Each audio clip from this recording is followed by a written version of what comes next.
As a young mom, Karalynne Call faced suicidal depression, but it was her belief that we worship a God who can heal us that led her to begin a health journey she says is a lifelong pursuit. Karalynne Call has a bachelor's degree from Brigham Young University and is currently working on completing her professional certificate in nutrition from Cornell University. She began making health-related lifestyle changes nearly 15 years ago and has since helped many others begin to improve their health by making small changes in their eating habits and daily product use. Her Instagram account, Just Ingredients, is followed by nearly 250,000 accounts. She is a mother of 6 kids.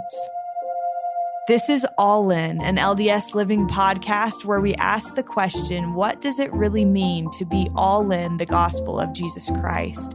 I'm Morgan Jones, and I'm excited to have Karalynne Call here with me today. Karalynne, welcome. Thank you so much for having me. Well, I'm so excited about this episode. My boss actually kind of had to tell me to rein it in a little bit because I just love the idea of living a healthy lifestyle. And I think that it's something that's so important.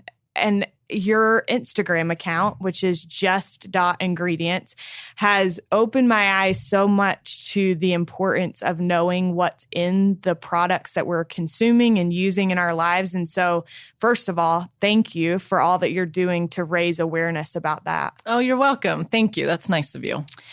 I tried to kind of study up on you and your background going into this. And I learned by listening to another podcast interview that you did that your journey with focusing on these things in terms of living a healthy life began as the result of a battle with depression. Just to start off, can you kind of tell listeners a little bit about that?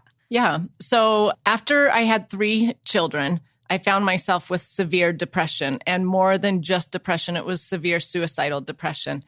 And I thought, this isn't me. Like, I haven't had this my whole life. Something had to have happened. But my 3rd child at the time was a year. And so it wasn't considered postpartum depression because once they're a year, it's not considered that. Right. And so I went searching for help and looking for help. And I went to doctor after doctor, and every doctor would just say, well, we can give you an antidepressant. And don't get me wrong, I have nothing against antidepressants, but my problem was I kept asking the doctor, well, will this heal me? And they kept telling me no. And I kept having this internal struggle, like, there is a way to heal from this. If I wasn't always like this, there's got to be a way that I can heal from this. And so I did go on the antidepressants because I needed something because it was so bad. But I went through a 2-year journey of trying to find a doctor that would help. And finally, I found one, and she was able to say, yes, I can heal you. It's going to take a lot of work. Are you willing to do it? And I was like, of course, I'm at rock bottom. I'll do whatever. And she said, we've got to do some testing and look at your hormones and look at your inflammation. And we're going to talk about gut health and cleaning up your diet and the toxins around you and things like that. And so I then went on like an 18-month journey with this doctor trying to clean up my life and work on balancing my hormones and reducing my inflammation and things like that. And anyways, it led to being able to get off the antidepressants. And that was 15 years ago. And so for like the past 13 years, I've never had to be on the antidepressants anymore because I'm able to control those emotions by what I eat, the toxins around me, keeping my balance, my hormones balanced, my inflammation down, things like that. That's fascinating. I love how you talked about knowing that there had to be a way to be healed. And I think about that, like the scriptures, having the faith to be healed and believing that we can be healed from these things that we're dealing with. What have you learned, Karalynne, about healing? So that's actually a really interesting question because I remember being in the darkest of days in my depression, and I almost might cry telling you about it. Sitting in a rocking chair thinking, I am in a dark tunnel and everybody tells me that there's light at the end of the tunnel and I can't see it. And I remember praying to God saying, I know there is light at the end of the tunnel, but I can't see it. I'm stuck in this tunnel and it is dark. And I remember for those 2 years trying to find a doctor to help me, I kept thinking, where is God? Like, I know I have a testimony in him, but there is a brick wall between me and heaven right now. And where is he? And finally, keeping my faith, knowing that he could heal.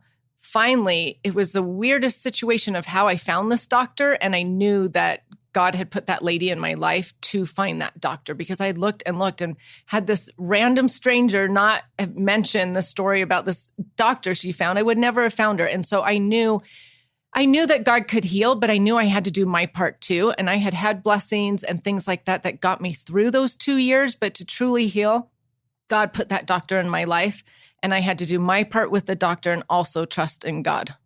Yeah. So from there, you kind of started this whole journey into looking into what goes into products, both that we consume and that we use in our household and on our person, I guess. What led to kind of diving into that? So that actually came from the doctor, because she taught me how like our omega-6s can really contribute to our inflammation and increase that. And so I had to learn like what foods had omega-6s in them. And she taught me about like parabens and phthalates and how those can really mess up with our hormones because they're endocrine disruptors. And so I had to learn what products had parabens and phthalates in them and things like that. But saying that, I'm a type of person that if someone gives me all this information and tells me I have to do it all at once, I'm going to throw my hands up in the air and be like, I can't do it. That's not doable. It's too overwhelming. And so honestly, that's why it took like 18 months to 2 years to clean up my life. Was I had to do one ingredient at a time. And I had to learn about hydrogenated oils and where I would find that and what that was doing to my body and where it was in my pantry and what I could go shopping for and replace those items with in my pantry. So I went one ingredient at a time, and it took a long time. And honestly, I tell everybody a health journey can actually be a whole lifetime, because I feel like we're never at a perfect stage of our health. And so get on a health journey and start little with little baby steps. And then to this day, I'm still trying to improve things of incorporating more vegetables into my diet and, things like that. You can always keep improving. Yeah. So as you started to kind of replace these ingredients one by one, where did you start? Like, what ingredients did you start with? So I tried to start with things that were the easiest for me. Okay. So for instance, like artificial dyes, I thought, that could be really easy. I don't need those in food items and stuff. I can get rid of those. So I started with artificial dyes. Once I got really good with that, then I moved on to the next one. Went to hydrogenated oils, just because at the same time, my sister actually was dealing with breast cancer at age 35. And her oncologist was telling her she needed to get rid of hydrogenated oils in her life. So we both then started doing this together. And that was the next ingredient we looked at. And anyways, it just was ingredient after ingredient. Amazing. That's so neat. So you right now are in the process of getting a certification, right, in nutrition? I am. And how did you so you start down this journey, and I love that you turned it into something even more.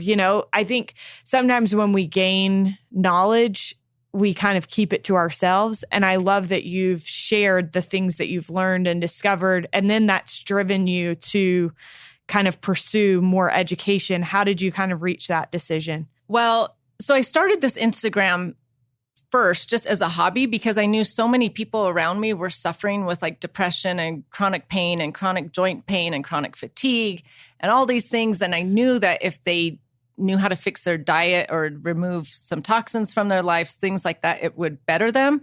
And so I started this just as a little hobby to help people and try to help neighbors, friends, family, things like that. And then it grew bigger and bigger, and people wanted the research behind it, which was fine. I had researched it for years, so I knew where to get the research from. But then as it's just grown and grown, I've thought, I really would love to write a book, but I want the credentials behind it. And I want to make sure everything I state is solid and true and sound. And so I just figured, you know what, I'm going to go to a good university. And so I'm working on a nutrition certificate program through Cornell just to validate everything that I've learned over the 15 years. Yeah, I love that you're doing that. So I kind of want to dive into this, and I want to start at kind of a foundational level, and then we'll kind of go deeper if that's okay. But first of all, what are some of the most important things for people to know about what's in their food?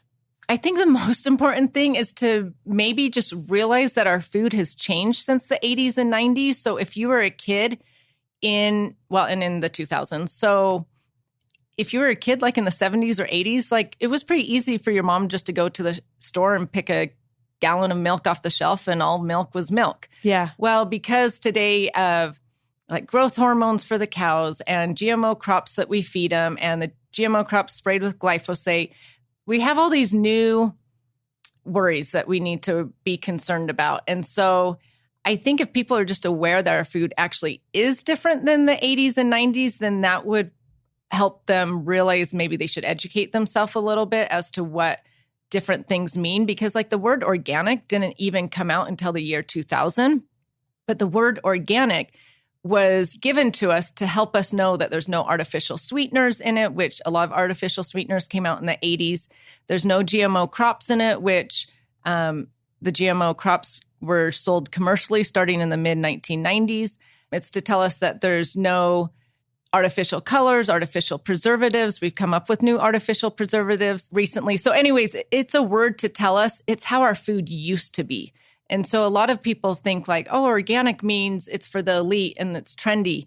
No, it's just a word that's been given to us to help us know it's the food we used to eat, like in the 60s or 70s or 80s, things like that. And so if people will just know that our food truly is a little different than what it used to be, then I think it will help them know to read labels or understand what different products are. This is so interesting to me. So when I was in high school, my parents started kind of changing the way that we ate.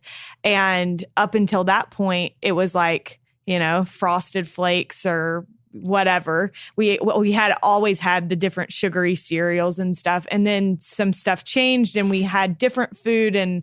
And for me, I've always been really grateful for that it came while I was still at home, because from then on, I ate differently. But I think it's interesting to think about that it's actually the food that changed as well, and not just that my parents were making changes. Right. That's so interesting. Right. So one thing that I really love about your approach online, I've read a frequently asked questions spot on your website, and you were asked, what do you do when your kids get junk food from friends, parties, or events? And you replied, there's no reason to demonize food. I don't like living in extremes. If I never allowed them to have it, I could be teaching them things that could build a negative relationship with food. I feed them the best possible way I know how in my home. I try to buy the better choice when given the option. But when they enjoy a treat with friends or at school, they enjoy it and we move on. Kids will recognize how junk food makes their body feel. How would you sum up, Karalynne, the healthy mentality as it relates to food? Because this is something that for me, I was just telling a friend yesterday that the biggest thing that helps me in eating is I ask myself, how am I going to feel after I eat this? And I love that you emphasize your kids will notice the way that they feel being different. So how do you kind of cultivate that healthy mentality in your home? You're the mother of 6 kids. I am. Hats off to you. Oh, thank you. So like you said, I don't like to live in extremes, and I don't like to teach the kids extremes. If I'm always saying, oh, that's bad, that's bad, that's bad, then they're going to get a negative attitude towards food and a negative attitude as to what they can eat and what they can't eat. And so instead, we try to do a really positive attitude in our home as look at all this great food God has given us. He has given us whole food ingredients that heal us and help us and nourish us and make us strong. And so I do tell them, like, it's okay to eat a treat here and there, or if you're given a treat at school because it's somebody's birthday, it's fine. What I do try to teach them is God gave us a great detoxer in our body. It's called your liver. And if your liver isn't overburdened with so many toxins, it will do its job. So I feel like if I'm feeding them healthy in the home and cooking good dinners and providing good snacks, and we don't have a lot of toxins in our air and water and things like that in our home, then their livers are not overburdened. And so they can go enjoy a treat and it's not going to affect them that much. Now, if they ate pizza and birthday cake all day long, are they going to feel sick? Absolutely, just like anybody. Yeah. And so, but they know that they've been taught like we eat whole food ingredients and good foods, and we can enjoy a treat here and there.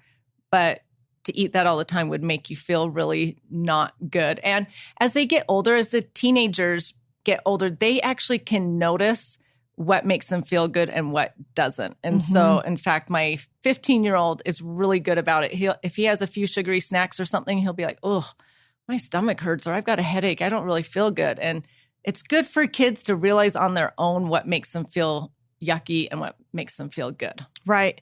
Because I think that can backfire, right? Having such a health conscious environment in the home, it can backfire to the point, like you said, where they have an unhealthy relationship with food. And I've seen that in people around me where it's like their families were so healthy that then it becomes an unhealthy environment. Right. Because then they feel like they can't ever get it at home or somewhere. So they sneak out to try to get it, or they start, there's so many things. I mean, if you started trying to teach macros and calorie counting to them and all these other things, it just becomes this extreme diet. And I don't want it to be a diet. It's a way of life. And I actually try to teach them gratitude for it as well. God gave us these things. Let's be grateful for these things that nourish our bodies. And let's not be ashamed of what we're eating, but grateful for it. See how it makes your body feel great and you're full of energy and you're strong and can work hard because of these good nourishing foods that God has given us. Yeah. It's so interesting. Years ago, I remember my dad telling me that he had a conversation with someone and he said, when I eat lunch, I feel so tired afterward that I just feel like I need to go and take a nap. And whoever it was that he was talking to said, well, that's a sign that you're not eating the right things, because food should be fuel. Exactly. And so when you eat your lunch and it makes you feel like you need to go take a nap, then that means that it's not serving you. It's not being the fuel that you need. So you need to make some shifts in the things that you eat. And that's always stuck with me as well. Another thing that I love on your Instagram account that you do is the way that you always have kind of a disclaimer and you say, this will not cause that just because this ingredient is in your food or in your deodorant or whatever, it doesn't mean that you'll get cancer. How did you kind of come to have that disclaimer on everything? Well, that's my disclaimer to sort of tell people don't live in extremes. I'm just giving you products that are a better choice and a best choice. But it doesn't mean that the thumbs down one has caused your depression or is now going to cause you cancer or is going to kill you tomorrow. Yeah. It's just purely to say, hey, look, you guys, maybe there aren't the best choice ingredients in there. And there's other products now on the market today because our society, our companies are finally providing us better options. So I'm just letting you know, look, if you want better deodorant, here it is. If you want a better cereal, here it is. I'm not saying you've got to quit everything and go to kale and quinoa only because everybody has cancer. That would be living in an extreme. And I just am not a live in extreme person. Yeah. So let's give people, if it's okay with you, an example. So you mentioned the thumbs up, thumbs down thing. If you go to Karalynne's Instagram, just ingredients, you'll see how she does these posts and she'll have like one product and it'll have a thumbs down. And then there'll be another product of the same thing that'll have a thumbs up. Can you give like a pretty common example of what that would look like? So a real easy one would be ketchup. So ketchup now has high fructose corn syrup in it, which we don't need. And so I have two ketchup bottles sitting right next to each other. One has a thumbs down because it has high fructose corn syrup in it. And the other one doesn't have the high fructose corn syrup and tastes exactly like the other ketchup, probably from the same manufacturer, the same company. And that one has a thumbs up. Or it can be found in like peanut butter or jelly. Really easy, like two jams sitting right next to each other, one with high fructose corn syrup, one without. So a thumbs down and a thumbs up. Yeah. Hopefully that makes sense for readers that haven't seen. I'm not readers, you have listeners. Yeah, no, I'm sure that makes complete sense. One thing I wanted to ask you about, so anybody that knows me personally knows that I am like a huge Kelly Clarkson fan. This is like probably on an unhealthy level now that we're talking about health. But I love Kelly Clarkson, and she lost a bunch of weight in the last like couple years. And she's talked a lot about her health journey and that she has an autoimmune disease. And as a result of that, she had to make changes for her health. But she says that it's all about what's in your food and that she kind of just had to make changes in the ingredients. But she also says that she recognizes that growing up in a lower income home, there's no way that she could have eaten these foods that she's eating now because they're more expensive. So what would be your advice to people as far as like if they feel a desire to eat healthier, but they feel like it's not affordable? Okay, so that's actually a really good question because I get asked this all the time.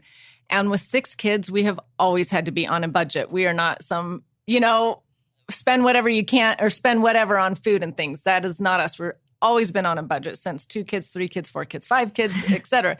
So I always say it is doable. You have to be strategic. You have to organize and plan a little bit, but I promise you it's doable. There are things that are more expensive, but for instance, there's lots of things you can do that are less expensive. So for instance, your kids are hungry, they come home from school. Instead of maybe feeding them an apple leather strip or apple fruit snacks or an apple granola bar, a whole apple is actually way cheaper and can do the same thing. Okay. I tell people there's lots of things that don't even cost money. So for instance, sweating is a really good detoxer for us. Going out on a walk, jogging, that doesn't cost you anything, but can sweat out a lot of those toxins. Another thing, like we need vitamin D, that is so good for our bodies for our immune systems, for our mood, just so many things. And going out in the sun for a few minutes every day, that doesn't cost anybody anything.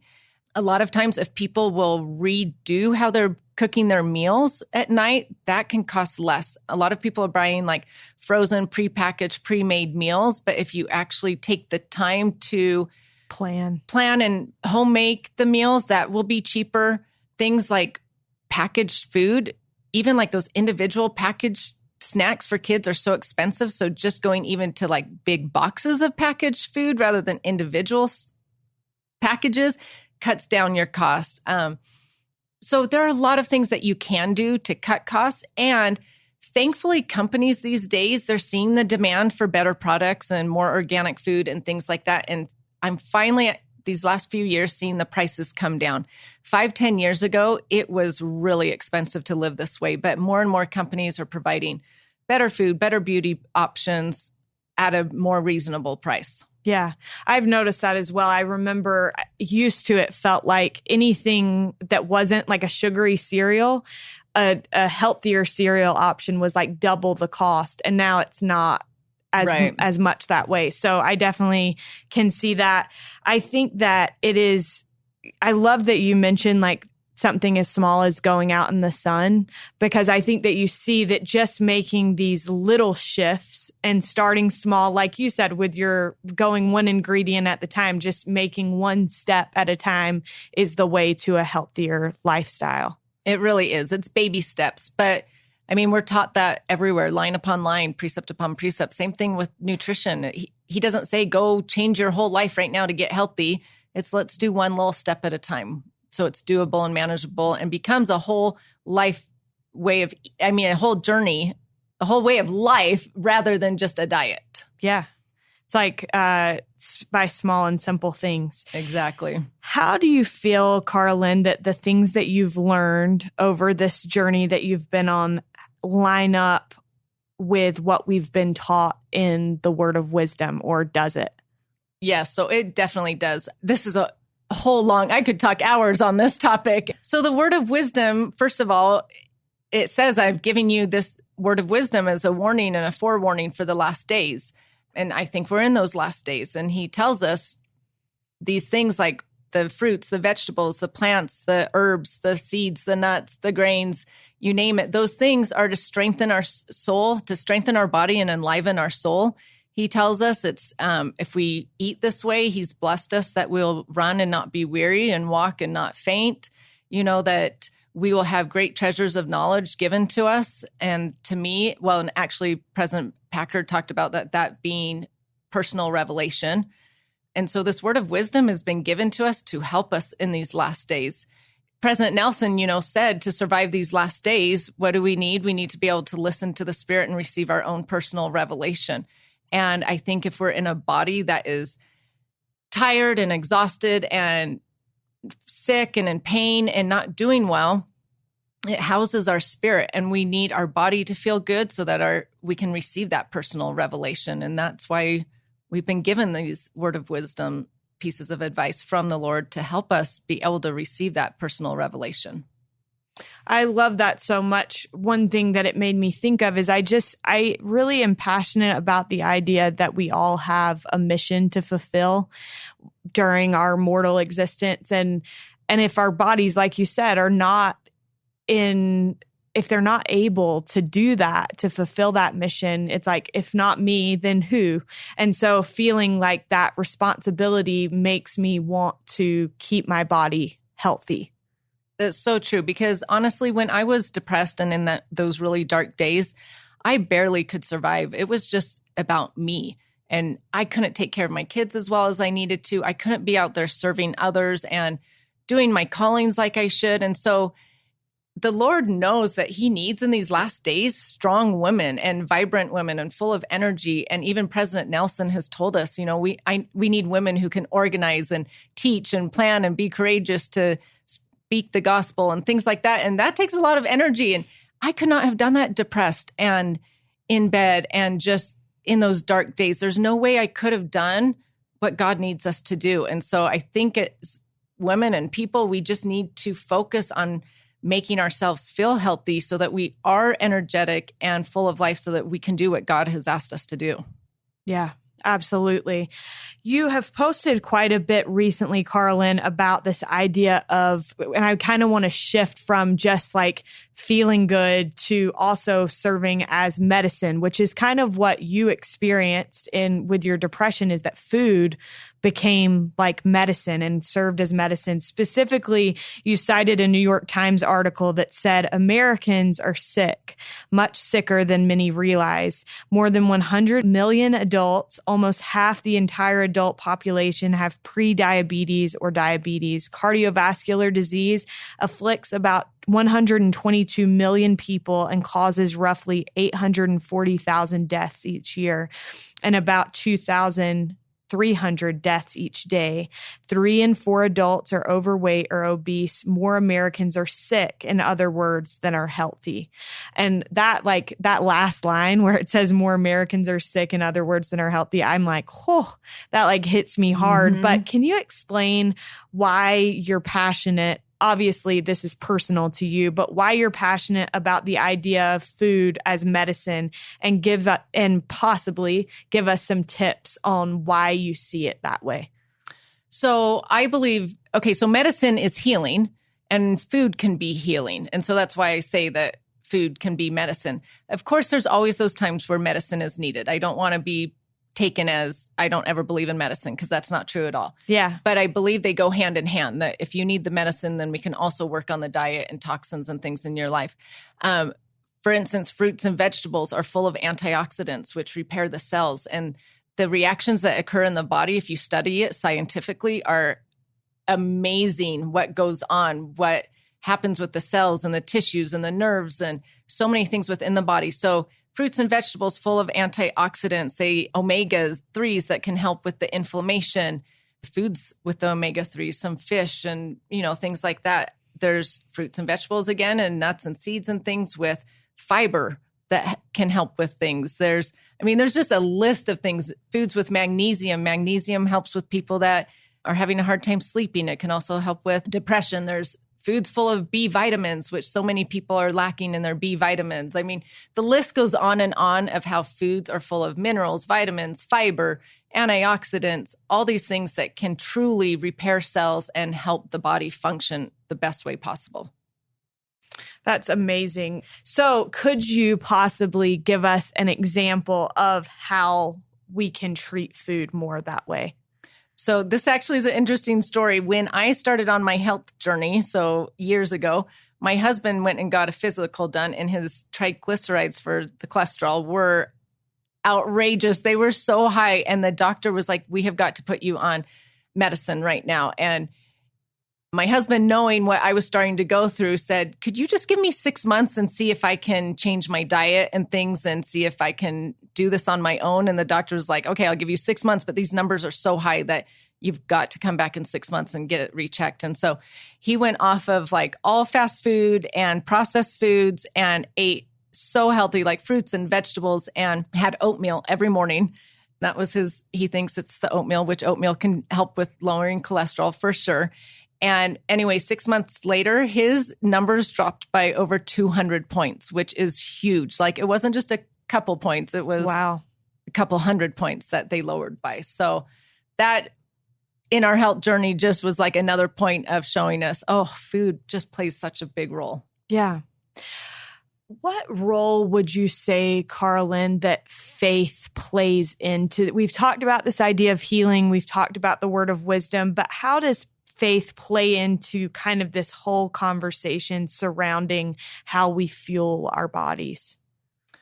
Well, I believe that if you're going to have faith in a God who provides you personal inspiration and personal revelation, then we should have faith that we need to keep our body in the best shape possible to receive that personal revelation, because our body does house our spirit. I also believe that if you have faith in a God who loves you and wants the best for you, that he's going to provide on this earth the things that are the best for you with foods and, nuts, seeds, vegetables, fruits. I also believe that if you believe in a God who's going to come again, and we know that the times are going to be hard before the second coming, then we need to do all that we can, like President Nelson has asked us to gather in Israel, in the house of Israel. And that takes work, and work takes energy. And energy, we need that energy through the good foods that we can eat and by taking care of our bodies. And I also, if you have faith in God that he has a plan for you here on this earth, then we need to live our best life so that we can do whatever he's asked us to come do on this earth, not be sick or in pain or can't get out of bed and things like that. Those are trials that we can overcome. Yeah. I'm curious for you, Karalynne, as you've done this Instagram account, I'm sure you've gotten like feedback from people and things that you've heard back on how these things are helping and changing people's lives. What has been the most rewarding for you in that regard? That actually has been really fun. I get almost weekly. Well, I do get weekly comments of people saying, we've been trying to get pregnant for years and we got rid of the phthalates and the parabens and cleaned up our food and we're now pregnant. We're so excited. And actually the pregnancy one is the one I get the most. And with saying that, I'm fully aware that there are so many causes of infertility, that it's not just the food or your beauty products, but I'm also aware that there's lots of different causes, and sometimes just cleaning up a few things will help people get pregnant.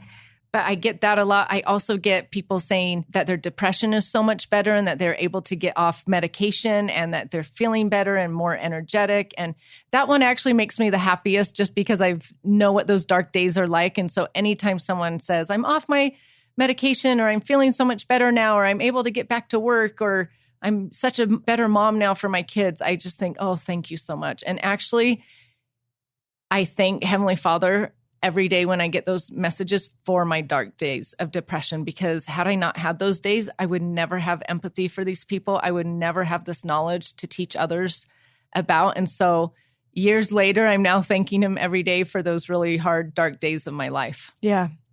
I think that's so powerful. Jane Clayson Johnson, we had her on the show, and she said, I'd never thought that I would be grateful for my struggle with depression, but that she is grateful. And I think that that's a powerful thing, to be able to look back and see how an experience that we had that at the time seemed like, Heavenly Father, what are you doing to me, can be turned into something so positive. Right. And I think that that's what you've been able to do with this. I love earlier, well, first, I love that you just said, that you express gratitude to Heavenly Father. I also love earlier in our conversation where you said that you've tried to teach your kids to be grateful, and that this is like showing gratitude, the way that we take care of ourselves.